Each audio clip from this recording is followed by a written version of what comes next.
be beaming, I be booming down that block. Everywhere you go, you know they know I'm hot. What's the deal, my good people? Welcome back to the channel. Happy Thursday. Hope you all are doing well. If this is your first time here, I want to welcome you. Pull up a seat. I hope you enjoy the content. And before we get into this food, I want to ask that you like, comment, share, subscribe, and go ahead and tap that bell while you're at it so you're notified anytime I drop a brand new video, go live, or schedule a premiere. All right, y'all. So today we got some soul food going, all right? So I have some collard greens, and I'll also have some fried oyster mushrooms, also known as vegan fried chicken. All right, so let me bring this close so you can see what we got. Got my greens. Got my fried oysters, my fried oyster mushrooms. They kind of look like pork chops to me too, but I don't know, this smells so good, so tempting to just start eating while I was cooking. So I'm so happy to finally be eating, y'all. So I got me some Trappies, hot sauce. So let's go in for our first piece of chicken. Well, whatever you want to call it.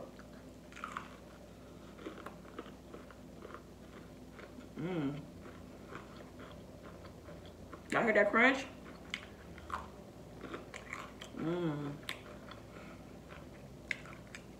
I've made this before on the channel,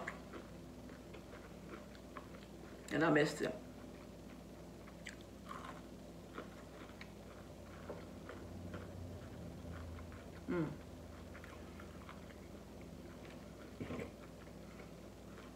It's so good, y'all.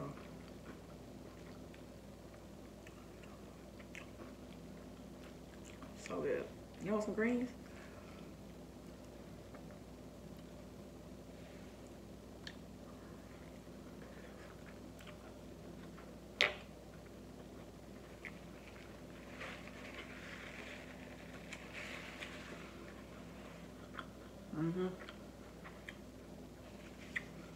They got a kick to them. Ooh, they got a kick to them, but it's good. Y'all, this is actually my first time making greens. And they turned out good.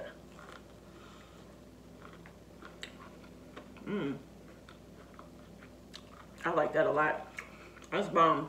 So, there is a cooking tutorial.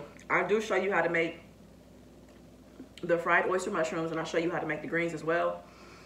Let me tell y'all, I had some stuff that did not work out today. My goal was to actually have macaroni and cheese. I was gonna do a cauliflower mac and cheese.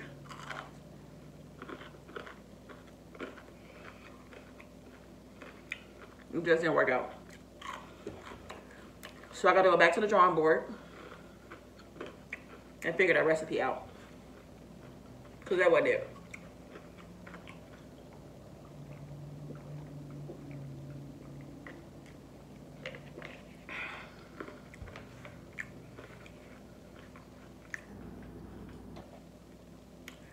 These oyster mushrooms, they fry up so easily. Y'all, and guess what? I fried this chicken in my grandmother's cast iron skillet. So I feel like it's even better this time because it got some extra love in it. That's what I think.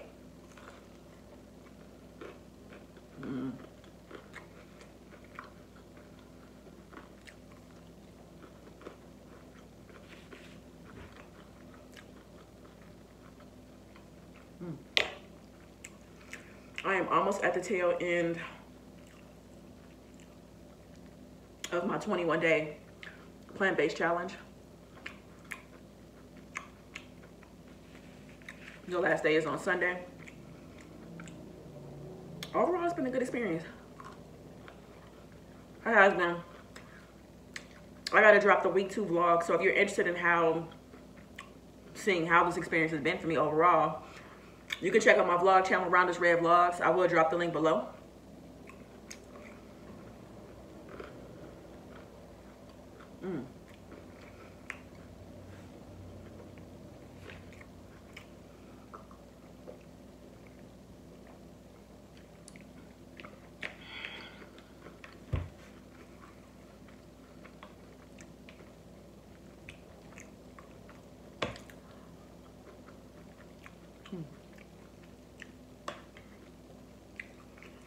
I really am impressed with these greens. I'm not even gonna lie.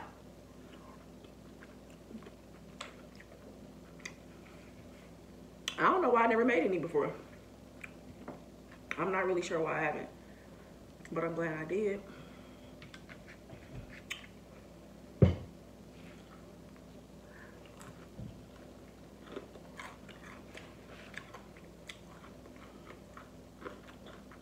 I was supposed to give y'all an update on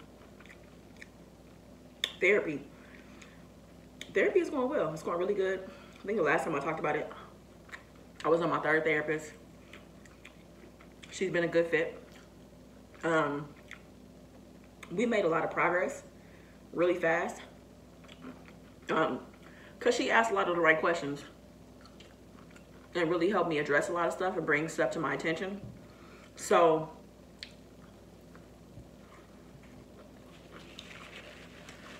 I was actually able to like scale back on my contact with her. So I just check in like once a week, and it's perfect. It's going really good. So I'm excited about, you know, continuing my journey with that.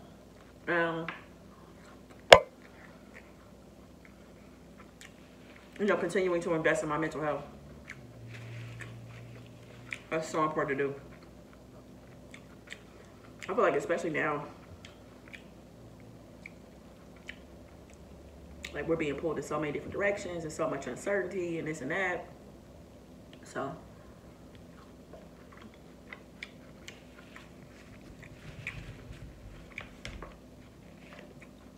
them greens got a nice kick to them.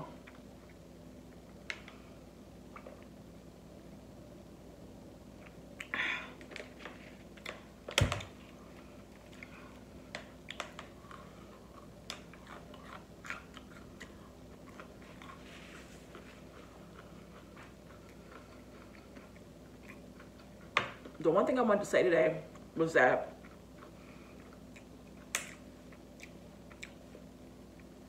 I want to encourage everybody to use their words.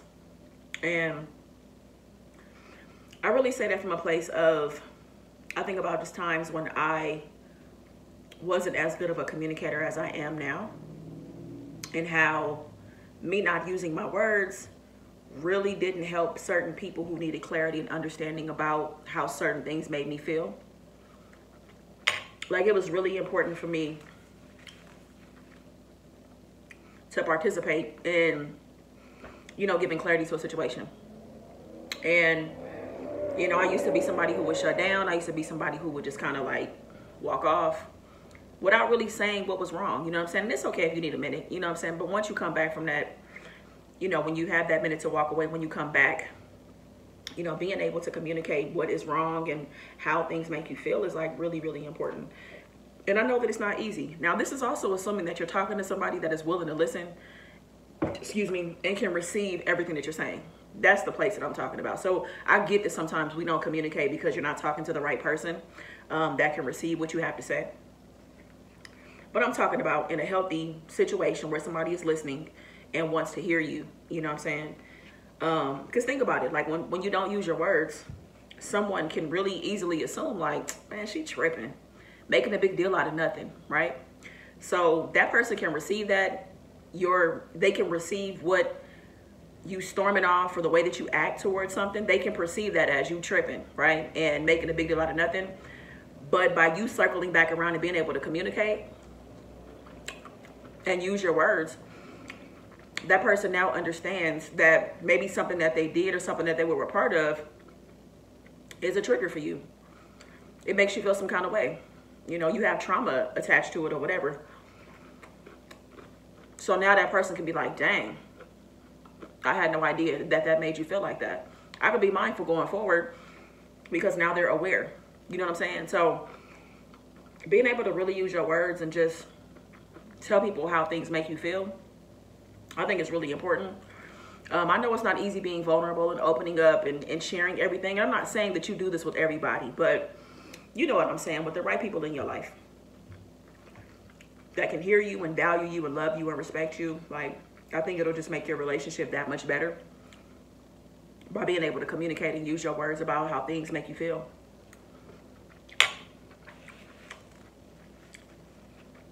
I've gotten so much better at that.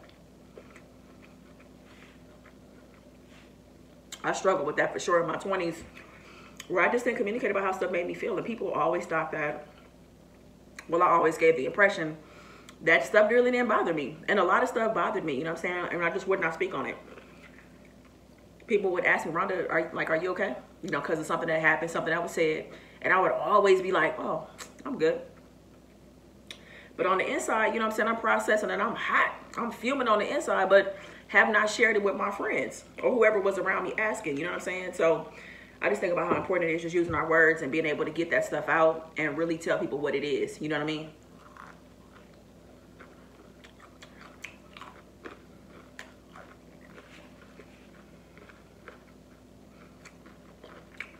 So that was it. I just want to touch on that real quick, because I think it's so important. I really do try my best to communicate and use my words, and sometimes I'm not perfect at it. You know, I have some work that I can do as well. And I want to be aware of those areas, how I can be better. You know, because, you know, communication is just key. It's key to every single relationship that we have. You know, things can literally fall apart. You know what I'm saying? Like one conversation, that one conversation is people right now probably watching this video, that is one conversation that you could have with somebody that could change your entire relationship, either for the good or for the worse. You know what I'm saying? Like, that's how powerful communication is.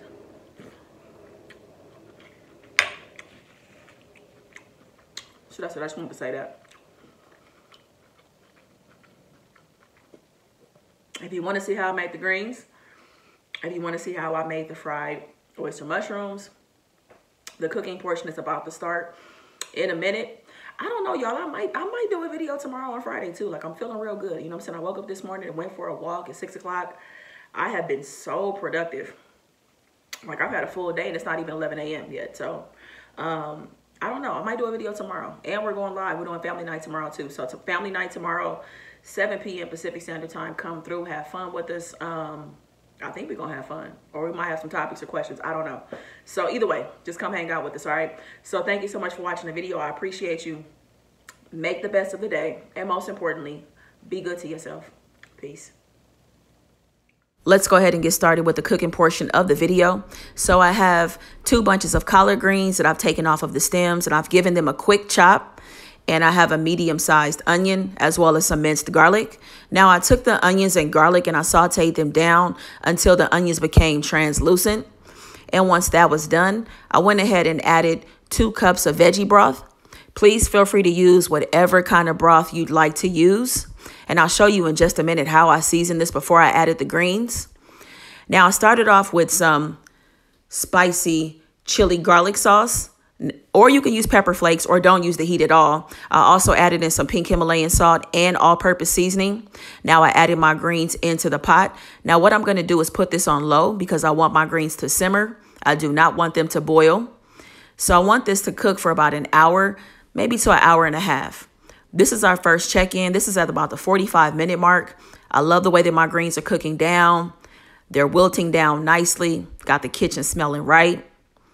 Looking good. Still need some more time, of course. So this is going to be our final check-in. This is at about an hour and 15 minutes. I added in some more broth, and I also decided to add in some trappies. This gives it like that vinegar flavor, and it's not pictured, but I also squeezed 1 whole lemon into the pot. Now on to our fried oyster mushrooms. I want to show you what the mushrooms look like before I put them in a skillet. You see how thick they are, how meaty they are. You can find these at Sprouts. You can find them at maybe an Asian market. So what I did was I have a wet batter and a dry batter. So our dry batter, I use quinoa flour. I have black pepper, onion powder. I have garlic powder. I have all-purpose seasoning, paprika, and Cajun lemon pepper. So that's everything that's inside the bowl. I'm going to mix that together nicely. This bowl has the same thing in it. Only difference is I've added water, but it's the same exact seasoning. So what I'll do is I'll start with the wet batter, then work my way to the dry batter, and then the oyster mushroom goes into the skillet. So this is a quick check-in to show you how nicely it's frying up. Look at that, beautifully nice and golden brown in the cast iron skillet. And voila, this is our finished product. These are our greens after about an hour and 45 minutes or so, hour 30, hour 45. And we have our fried oyster mushrooms. golden brown, crunchy. This is a beautiful meal. If you give it a try, I hope you love it. I be beaming, I be